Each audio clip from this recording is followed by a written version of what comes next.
everybody. Welcome to tonight's webinar. I'm so excited to see everybody here.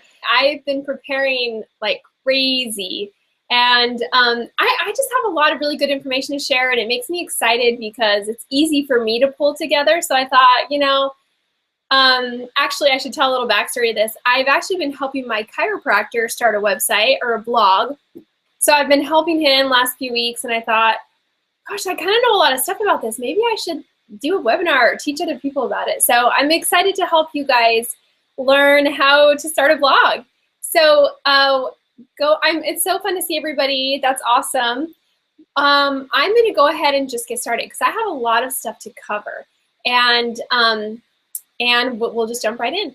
And let's get started. All right, you guys. Okay, so what I'm really excited about is to just share all of my knowledge that I've learned over the years, and we'll get going here. All right, so I know a lot of you have a story, right, or a talent that you really want to share. You may not think that you have a big talent. You may be downplaying it.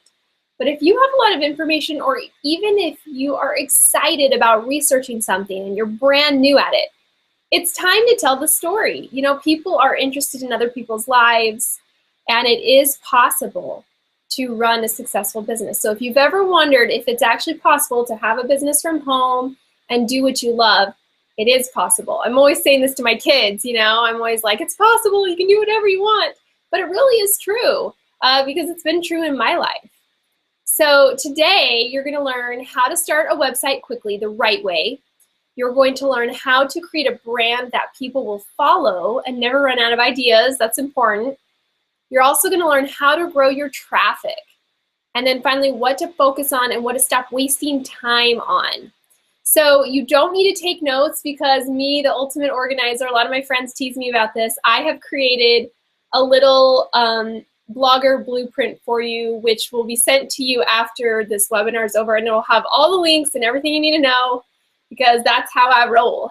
So it'll be all laid out for you guys. I know some of my friends that are on this call are probably laughing at me because they know that that's what I do. I'm like the queen of spreadsheets and like PDFs. Like creating PDFs is like my spirit animal, spirit computer document. So let's talk a bit about who I am. So my name is DaNelle Wolford. I am passionate about healthy living and sustainable farming. I'm definitely not the expert, but I love to take people on the journey with me. I live in Gilbert, Arizona, so it's nice and flippin' hot here. It's actually starting to cool down, so it's not as horrible as it used to be. But I started my blog in 2008, and my blogging career has led me to it's opened so many doors. And before I talk about the doors it has opened, I want to talk a little bit about my credentials. I have no credentials. Okay, I am a nursing school dropout, which means that when I was in school, I was almost done, and I got really sick because I was pregnant with my son, and I thought, oh, I won't get morning sickness, I'll be fine, and I really wasn't. And the thought of working in the hospital made me gag, so I stopped and had my kids. I had 2 kids. We went on to kind of raise our family, and I forgot about, nursing and how much I loved the health aspect of everything until I started having health problems. And so then that's what led me to really wanting to own a goat. I was obsessed with owning a goat, and I thought, goat's milk is so healthy for you. If I just own a goat, everything will work out. I'll be able to, heal my son's asthma and do all these crazy things. Of course, my husband thought I was nutso, but I was persistent enough to convince him to buy a place that had land. And that is really where the blog started. I started it right before we moved to this house, and I took people on the journey with me. I didn't know anything about anything, but I just took people with me on that journey. And as I learned, then I started to write actually informational posts about how to do something. As I learned, I just wrote about it. So 0 credentials really, other than just somebody that has a passion for learning. I love to learn how to do new things. And this blogging career has really opened so many doors. I've been on the cover of magazines. I've written articles for magazines. I've there's just so many awesome things. I don't even know how much to talk about it because I don't want to sound braggy or anything, but it's really become this amazing source of income. But more than that, it's doing something that I love. Like I love it so much. And have you ever had something that you do, it doesn't seem like a job when you do it? If you just love it so much, it's like fun. Like I get giddy thinking about going on my computer at night and after my kids go to bed and I'm like, oh, I get to answer and comment. You know, I just get really excited about it. So I think that's where I find really the joy in blogging. But actually, and I'm not really allowed to say a lot on this next thing, but this blogging career has led us to later this month, we are flying to LA to record something with Ellen DeGeneres. And I can't say what it is or anything about it until after it's done, but they found me through my YouTube channel and they asked if I wanted to do something. And I said yes. So there are just so many opportunities, you guys, online. And so hopefully, as I teach you about blogging, you'll get excited about it too. Let me make sure, see. Okay, I just want to make sure nobody's having any technical difficulties. So there are a lot of, oh wait, the last thing I want to say before I go on is my rules for this webinar is just that you wait till the end to ask questions. And if you can just wait, maybe jot some down, I will stay and answer any of them that you need to have answered. So let's talk first about common newbie blogger mistakes. First of all, they get started on the wrong platform. That means the wrong place where they're actually typing out their blog. That's the first mistake. They pay others to do things that are easy to learn, you guys, super easy. And people charge $500 to $1,000, $3,000 to do these things that you can do for like 50 bucks. So that's a big one. A lot of people don't know the purpose of each blog article or blog post. And they don't have big goals and dreams. They don't dream big enough. Dream big, you guys. Possibilities are endless, really, when you're starting to do something online. So let's start right into step one with starting a blog. The first part is choosing a brand. And when I first heard this word, I'm like, what, like Pepsi or Coke or what? You know, I wasn't really understand the word brand, but a brand is when you've created something that encompasses everything. It's your logo. It's what you stand for. It's everything. And in fact, some people's own name can be their brand because they're just going to promote themselves because maybe they're this great teacher of something. I promote Weed 'em and Reap. My name's DaNelle, but people mostly know, you know, the Weave and Rape or the Goat Lady kind of stuff like that. So your brand is kind of everything that you want to portray out to the world, how you want to market yourself. So when you're choosing your brand, you want to choose your passion and then expand it. So if you are really into yoga, that might be something you do want to focus on, but it'll limit you a lot. So you may want to broaden it as much as possible with encompassing other areas, maybe recipes, maybe handling kids, finding balance in your life or something like that, because you want to kind of take a step back because you want to be able to leave the doors open for different things that may come up. So for me, I call the blog Weed 'em and Reap because I liked farming, but I kept it broad enough with my categories that I can really talk about health or homeschooling or, you know, really I just tried to keep it as broad as possible. So if you were going to write a blog, let's say you were a paleo person and you loved the paleo diet, like you wanted to marry it. That's how much you loved it.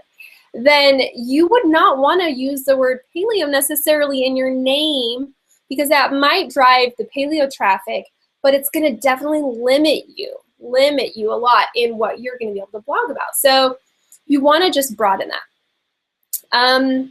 Next is you want to write down 50 keywords of what you'll be blogging about. So it could be like don't just write health and wellness, write specific things. So for me, I would be like goats, goat's milk, benefits of goat's milk, kids, as like I was thinking all the things that were going on at the time, all the things I would blog about. Finally, when you're choosing a name, there's the option to go cute or to go practical. And you guys probably know which way I went. I went with a cute name. And that's all well and good, but I can't even tell you how hard it is to tell people what it is all the time. Like, I was at the bank today and the lady was like, read them and weep the weed them, and I'm like, piece of every single time I go anywhere, it's hard to explain. So think of it like this. If you can say it over the phone to somebody and they know how to spell it, that's probably the most perfect thing you could land on. So it can still be cute. It could be, you know, the crazy pickle or whatever. You know, it can still be cute, but you do want to make it so you could tell somebody over the phone, and you want to make it more practical. So for example, like Wellness Mama, she's very broad, but people really trust her. She has this authority blog and people really trust what she's talking about. So you want to kind of, you know, I would say like hover between the two. Find a good balance between the two. And finally, when you're searching for a domain, the best place I recommend is domainr.com. And it's just a nice, really simple way to search, and you're not going to purchase through there. You're just going to search. It's just a really quick, easy, pull it up, domainr.com, and you're just going to search for your domain. And remember, this will be in your little blogger blueprint, so you don't have to worry about writing it down. All right, so step 2, choosing your colors and logo. This is the best part. I love pretty stuff, so it's really fun to look at new colors and stuff. This is really important because you'll start out and you'll be like, yeah, well, I like green and I like blue. So I'll just pick some greens and blues and throw them up there. And you'll find it's going to be really hard to match the colors, and you won't have uniformity. And a blog can have the simplest design. It can be all white except for a few colors, but if those colors go well together and they match, for all people know, that they'll just assume that your site is this really super professional site. So color is important. Here are some of my favorite resources for choosing colors. The first one is design. Well, this is the only one for colors. It's design and then -seeds.com. And the cool thing about it, I took a little screenshot, and here's what you're looking at over here. Cool thing about it is it takes pictures, or they either take pictures or buy them or whatever they do, and then they match colors to them. And they find the beauty within pictures. And so you'll scroll down and you will see so many different color combinations. And look how pretty these are. Like, these all go so well together, right? The cool thing about it is that over on the side, if you hover over with your mouse just like this, what's going to come up is this little, it's called a hex code.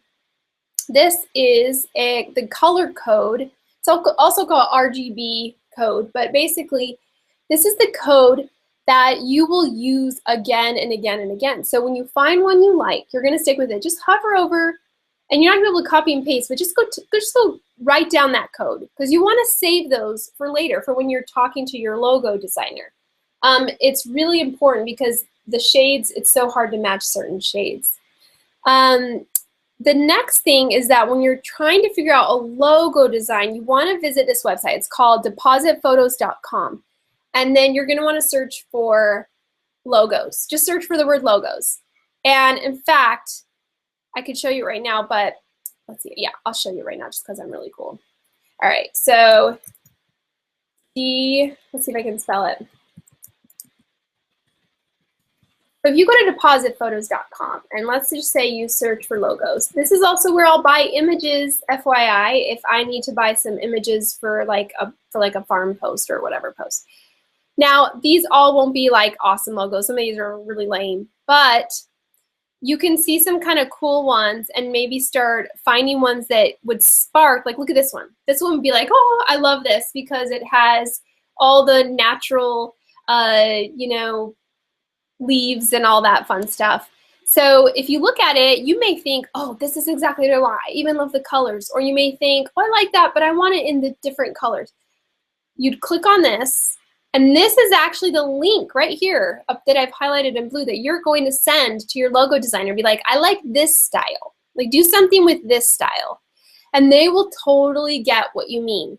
So you may even want to search for, up here you might even want to search for like grunge logos. You know, if you're really into this like grunge look and you're like, yeah, I'm going to have this like cool whatever sign, or I'm going to like make it really grungy over here. So that's just a little tip when you're trying to decide what kind of logo You may feel like it's a little bit premature for you to choose a logo and to do all this, but your site will just be so much more successful in the beginning. So remember, you're choosing your colors. You're going to pick out some logo styles that you like, and then you're going to go to this site. It's called Fiverr, and you're going to find a logo designer. They're usually pretty cheap. If you went to an actual graphic designer, not actual because they're all graphic designers, but if you went to one that owned their own business, you might be paying upwards of like $300 to $600. But if you go to Fiverr, you might find it for 10, or even you may pay a little bit more, and you may pay like 50. But that is just such a solid logo. It's so awesome. And so I would say go to Fiverr, look at the highest rated, pick a designer that you like, and just jump right in. Just go for it. Give them your colors, give them your photo, your little logos that you kind of like. They'll take it from there. That's their job. Finally, the last thing that I say that you should do is do this thing called font pairing. Now, it's just at Pinterest, and I'm just going to show you. You go to Pinterest.com, and oh geez, it logged me out. Oh no, it didn't. Okay, so if I click over here and I say font pairings, super easy, look at what's going to come up. It's going to show, this is called typography. Some people actually major in this stuff, and this makes my heart happy. I wish I could major in something like this, because font pairing is really important. It's really important which ones you're going to combine. So you need to look and find which fonts you like, and they'll have pairs, so you'll have both. You'll send that to you'll link to that to your designer, and they will help you download it, and they'll even help you incorporate it in your blog if you want. So just look through different font pairings and find ones that match the style of what you're trying to convey. Sometimes it will be something as simple as this one right here, where it's just like a thick font and a thin font, and boom, and that's it, you know? Sometimes you'll really want more of a cursive font, like this gelato script is super cute. So just so you know, that's the next step you're going to do. So now you've got your colors, you've got your logos that you kind of like that show an example, and then you've got the font pairings that you love. And now you're going to take all that, you're going to take it to your designer and be like, boom, come up with something gorgeous. And you will be so amazed at what they come up with. Because the thing is a lot of times people will go to a designer and they'll be like, I don't know, I mean, it's a blog about like books, and people will do like kind of a crappy design. So they need help, they need feedback from you, and that's why you're gonna take these steps to give them that feedback. That makes sense? I hope so. Okay, let me make sure that y'all are still alive over here. Okay, yeah, you are. Just so you know, you're all still alive. The next part, oops, it went back. So the next part I wanted to talk about, step 3, is start with the right platform and hosting. So this is so confusing, and it almost like makes me angry that it's this confusing, because it took me years to remember it. But WordPress is the platform of choice. Guys, it is the leader. Don't let anybody tell you any different. Don't let anybody say it's Weebly or it's Blogspot. It's simply not. WordPress integrates with everything. Everything is built for WordPress. You got to go with WordPress. I can't even stress it enough. I started on Blogspot, and I had to pay people. I had to pay somebody like $1,000 to switch all my posts over to WordPress. It was a nightmare. So just go with WordPress. It's way better to start with them. Now, there are 2 sites, though. There's WordPress.com and WordPress.org. Let me explain the difference real quick. WordPress.com is if you want WordPress to host your site. You see, there's a little catch with that. If you let them host your site, you're going to have limits on different ads you can put up. You're going to have limits on lots of different things, and honestly, their hosting isn't that great. Now, if you do WordPress.org, what that means, it doesn't mean that your domain is going to be .org. That's the thing that people always get confused with. It does not mean that. This is just which one you're going to download and use. That's all it is, okay? You're going to want to go with WordPress.org, because .org is going to give you complete freedom. All they give you is they just give you the little download package for free, and then you just go do whatever you want with it. You find your own host, and you just plug that puppy in, okay? So your domain would be, like mine is weedemandreap.com. Then I went to a host, and I signed up with the host, and then we just downloaded WordPress.org's package into that host. So hopefully that makes sense. That's kind of how it works. The reason why hosting matters is it's all going to be about speed, okay? And you can look at different packages and compare all you want, but really it comes down to which one is the highest rated. So I used to always recommend Bluehost. Yeah, and I don't even know why this says WordPress. Sorry, this should say Bluehost. I used to recommend Bluehost, and you can still go with Bluehost. I have started blogs just for fun, extra ones on Bluehost. It's a little bit slower, which means that it's going to be a little bit slower when you're logged in and you're trying to write out a post, which can kind of get frustrating. The good news is even if you do start with Bluehost, you can always switch over to like something like Flywheel is where I'm at later. But just so you understand the process of it, let me explain how you do it. So you've got your logo guy working on your logo, and you know which domain is free and open for you to buy. So now you're not going to buy it through that domain site where you're just looking at it. You're going to go to either Flywheel or Bluehost, and you will sign up for hosting. And when you go to sign up, it'll say, do you want to search for a new domain? You want to buy a domain? And you'd be like, heck yes, I do. And then you'll search on there. And on that search, you're going to see that you're going to just type in the one that you're looking for that's free, that you found. Not free in terms of price, but free in terms of it's available to use. I should use that word instead. And you will, as you're signing up with one of these hosting companies, within that process, you will get your domain, and it'll be like, sexyyogalady.com or whatever you want to do. And then after you do that, it'll take you to another screen, and that's where you'll install the WordPress.org package. It's actually called, they actually install it for you. It's super quick. It's called one-click install. And there are some little tricks where they'll try to get you to buy extra stuff, but basically all you want is just that. You just want that. That's it. Just install the WordPress.org, mesh it with your site. That's what it's going to do for you. That's what Flywheel or Bluehost will do. It'll let you buy the domain, let you download the WordPress.org, and it'll combine the two, if that makes sense. So I'm going to explain a little more about this in detail later because I know this can get confusing to people. And I'm going to explain why it's so important we do the next step. Step 4 is learn from the experts.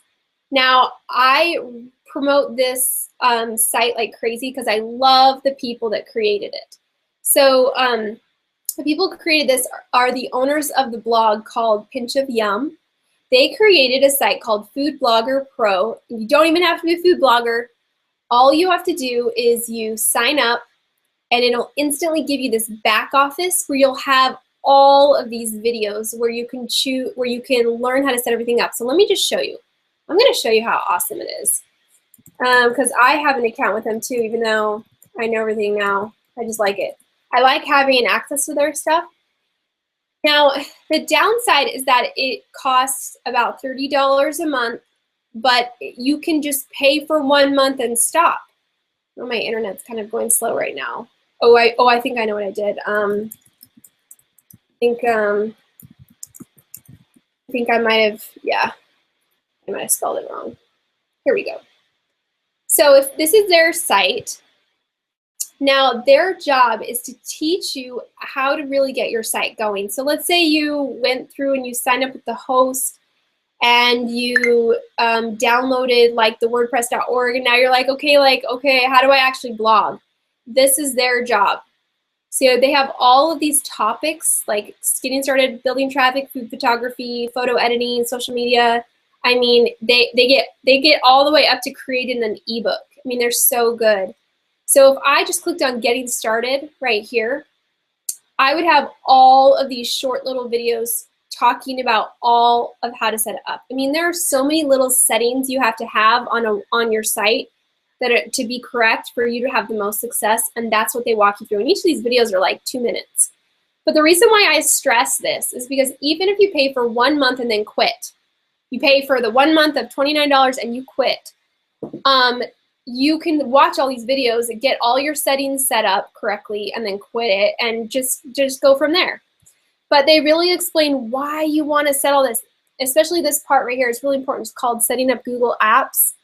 At first you'll be like, that doesn't really make sense. But the whole purpose of that is to get your own email address. So it would be like DaNelle@WeedemandReap.com. And it's all because you set up this Google Apps. So see, it's little things like that that, oh my gosh, I cannot even stress it enough at how awesome they are. So yeah, I love the people. I love everything. They will get you started on the right foot and really get you going. And in fact, if you have any questions about hosting, they have videos on that too. Where to get started, how to get it going, all of that. So I wanted to show you a bit and show you how the blogging process works, a peek into my back end. And that sounds kind of funny because I'm not going to show you my real back end, but I'm going to show you my blog back end. That's what we call it in the blogging world. We call it our back end. That means that here I've got the front of my site. Oops, it's going to take a bit to load. Here's the front of my site. My Chrome has been running slow today. So here's the front. Here's, you know, everything that's actually published. But guess what? There's a login where this is my WordPress dashboard. This is where the magic happens. This is where I spend all of my time. This is where I create posts, I upload pictures, I do everything. I have plugins that are integrated to help do little pop-ups and all these different little magical things. So just to show you, you know, this is what, after you have your host connected with your domain, with your WordPress.org download, you'll log in right here. And see, it's like, howdy, DaNelle Wolford, I'm already logged in. And you can go to posts, and you would just simply add a new post. So if I wanted to add a new post, it's a lot like a regular like Word or something like that, where you would just kind of type. So you'd be like, hello, what's up, blah, blah, blah, blah, blah. And then you would just kind of select things, bold them, you know, turn them into a quote or not. You'd add all sorts of things. You would add media, which could be an image or something cool like that. You could add categories, so it makes it easier for people to find it if they are searching right here and they're clicking on your menu. Let's see. There's just a lot, and all these other different things are little plugins, and so I'm going to kind of minimize them. These are all just little plugins that I've added to help me add different options when I'm creating things. It's not really that important for now as a beginner. But yeah, and then I would just like either save it as a draft or I'd publish it and be online and everything. So so that's just kind of the basics of how this back end works. I would also look at all my comments right here, delete all the really mean comments because you're gonna get mean comments and that's fine. Just lots of different things. Even if I wanted to add a recipe, I would just add a recipe right in here. I would just say insert recipe and I would just add whatever I wanted in the recipe. But so yeah, that's basically how it works. And then even kind of developing the changing the words on my menu bar or changing what I want on my sidebar, things like that. Those are all going to be options in appearance. And then you'll have different tools and different settings. So it may look really crazy, but even I am like, I don't even know what that is. Like, I never clicked over here at all. I just stay with what I know, which is, you know, I write the blog post, I publish it. Few things I kind of know because I've been doing this a while, but mostly I'm just publishing posts, and that's mostly the job for a blogger. So I hope that helps, as you can kind of see a little peek into my back end and where the magic happens. What's kind of fun, I'm just going to show you really quick, I'm just not going to say that, is that it's fun. You can integrate a little calendar into your back end, which means I can just actually create posts through here. So you can see I have a blog post next week that's going to go, because this is today, and then I'm going to put up this blogging webinar in a couple weeks, and then I'm going to talk about hens in a couple weeks. And you can just create posts through here and then kind of plan out your day or your posting schedule. So let's go down here. All right, let's talk about growing traffic and how you actually do that. So first of all, there are a few different ways that you're going to get traffic. The first one is search engine optimization. So search engine optimization is when you're going to be found from Google. So if somebody searches for like amazing sexy yoga lady, that's when you want your blog to pop up, or some article about your blog to pop up.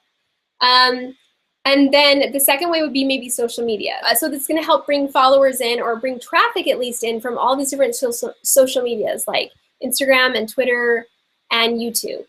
And then the last way would be maybe getting I guess, traffic from your followers in the form of the emails or newsletters that you send out.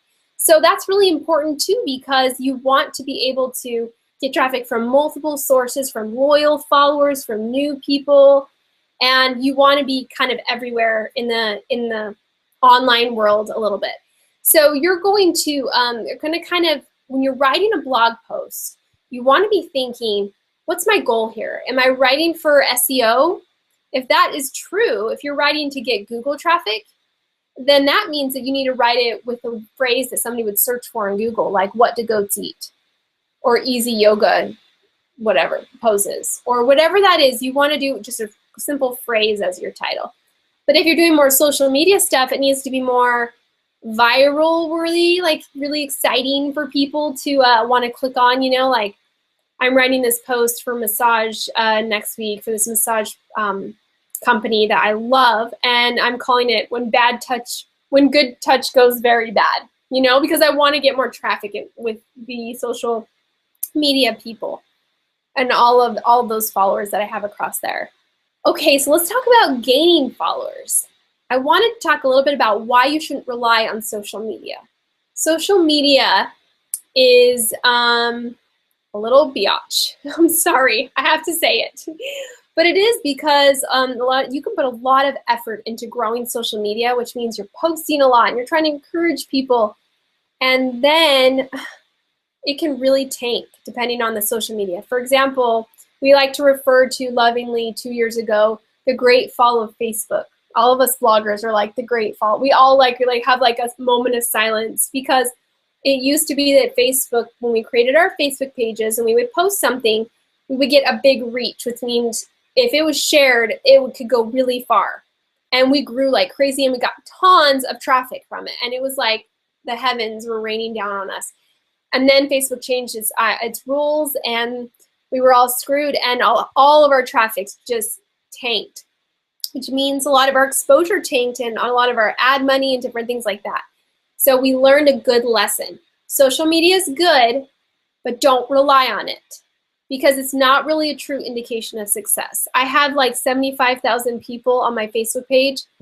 I don't even see those people anymore. They just don't come up because Facebook changed its rules. So where it's at is emails, emails, emails. Okay, guys? So emails means it's your job that when somebody comes, the biggest thing you could do is if you could grab their email. So there are a few different services.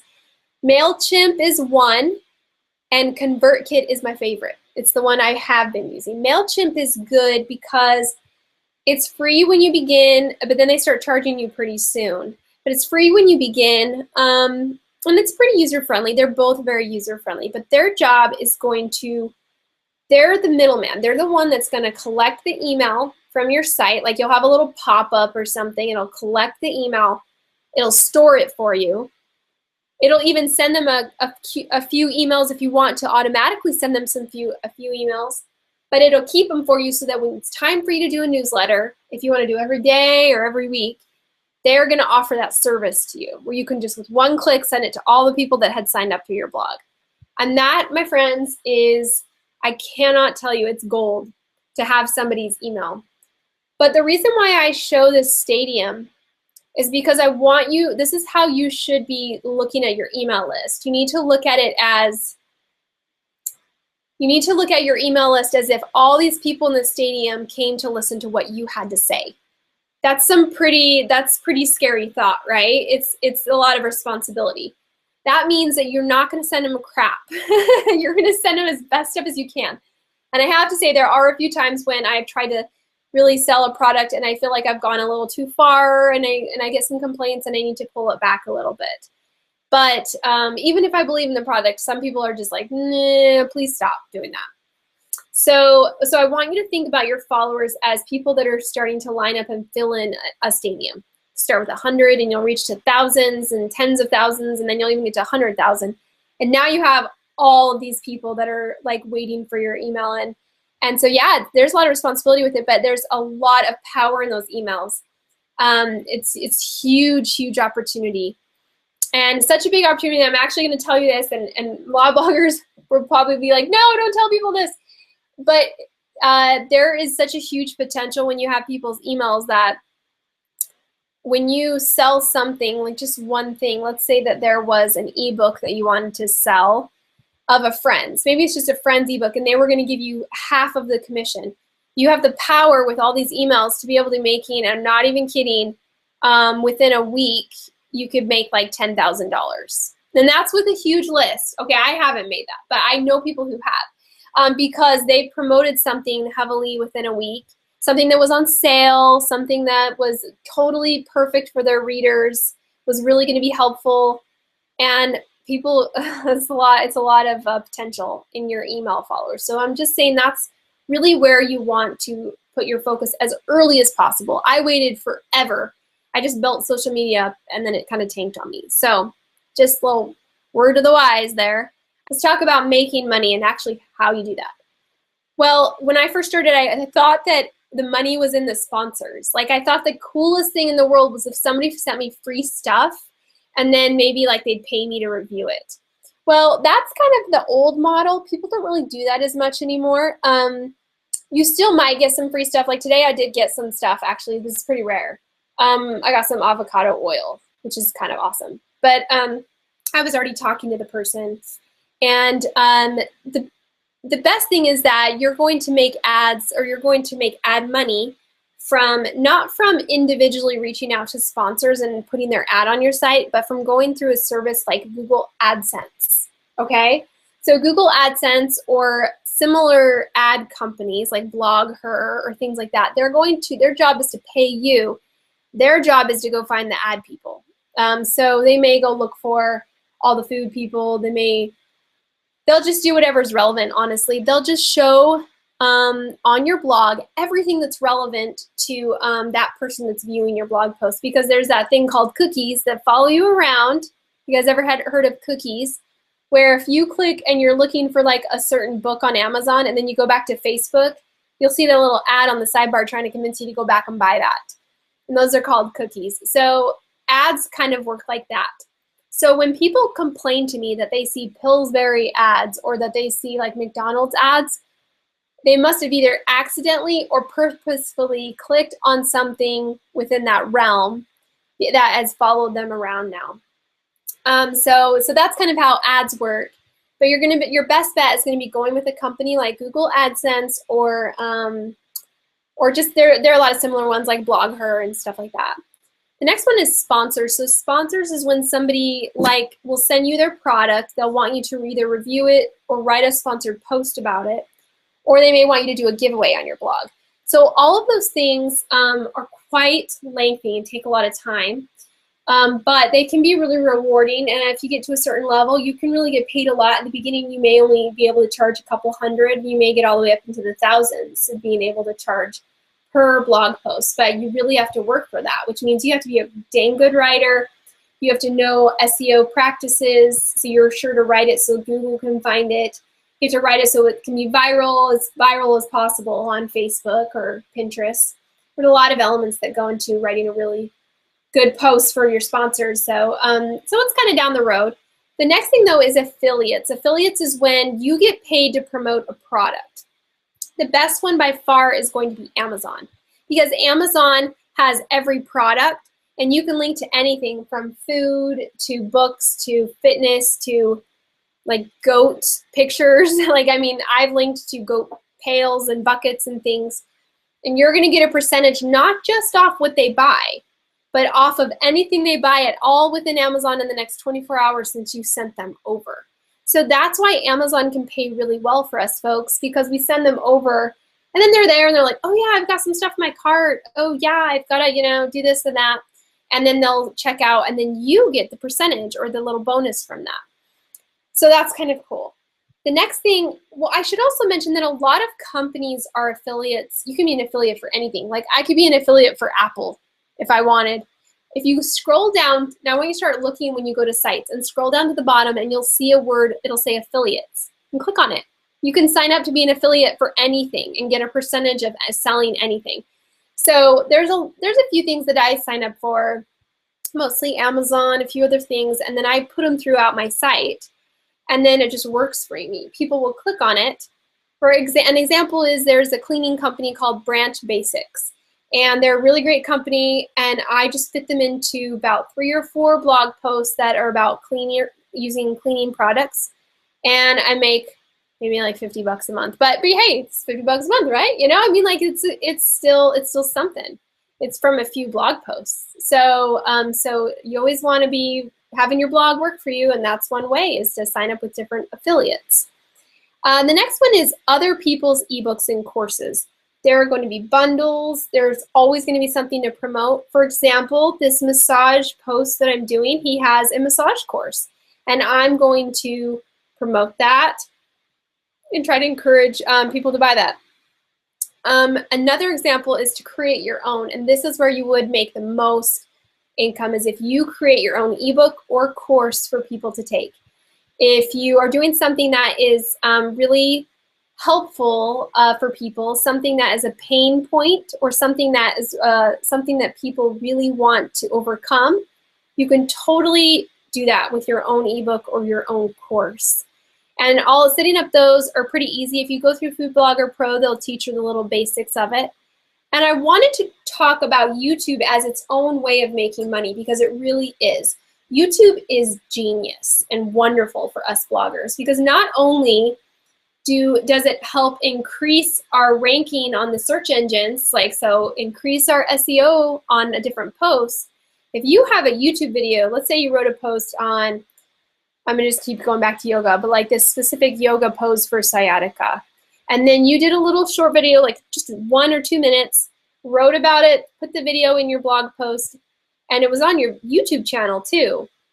You can get views and you can get paid from YouTube, and then you're also increasing the higher ranking in Google as well, because it rewards people that have videos as well as words. So really, YouTube is like its own just genius area, and some people really do well and just ride that YouTube train. Some people do a little bit. I just dabble. I just honestly don't have a lot of time to kind of expand everywhere, but I do love it. I think it's a great option. The last part I wanted to talk about is that is being a person people will follow. This is where your individuality shines. You really have to be okay with being your own person. You're not trying to be like anybody else, because everybody's already seen that. You want to just be your own person, your own style. So let's talk about, this is the last part, and I wanted to talk about how to get loyal followers. There's this principle called 1,000 loyal followers, and how having 1,000 loyal followers is better than having 100,000 disingenuous kind of people that follow you. And I'm telling you, it's so true, because I am friends with a lot of different bloggers, and I've seen people that have loyal followers. It's so easy for them to promote a product or to sell their new book that they just wrote. But people that don't have that, and it's just fake. It's just, they just can make like ad money and that's it. They really don't have a lot of meat to their blog. So the way to do that, to get your loyal followers, is to be helpful and try to give useful information, to be yourself, really be yourself, because you know what? You're going to have haters, and you're going to have people that complain and tell you things and be negative. Either way, like I have tried it. I have tried to please everybody. It doesn't work. You're always going to have somebody that's going to be like, well, you should have done this. And you're just like, okay. You got to be willing to lose followers and actually expect it and welcome it. A lot of the big bloggers I'm friends with welcome when they're so happy when people unsubscribe. And the reason is because those people were never going to buy anything, were never going to share anything or support anything they did anyway. So what was the purpose of them paying for that extra person to be on their email list? Really, what's the purpose? So just let go of it. You know, you're not here to please everybody. You're here to just be yourself. And the next part would be to have fresh content and don't worry about what other people are doing. So don't worry that there's already like 600 blog posts on how to do yoga pose for sciatica. Don't worry about that. Who cares? You do it your way, you do it yourself, and you'd be surprised if you do it correctly how you can get more traffic than those other people. There's always going to be competition. There's always going to be people that are writing about things that I'm writing about as well, but it doesn't really matter. Just do your best, just write, and they will come to you. Okay, woo, we did it. I'm sorry about it not showing the screen there. That's like totally true to technology, you know, like you do this live webinar and you're like, you know, you expect it to be perfect and it never is. But hopefully you guys get the gist of what's involved for starting a blog post or starting a blog and learning how to write blog posts and all of that. I'm going to send you a little blogger blueprint. So you'll have all the notes from this webinar for you that's clickable, and you can go and check stuff out and sign up for stuff. All right, I'll talk to you guys later. Bye.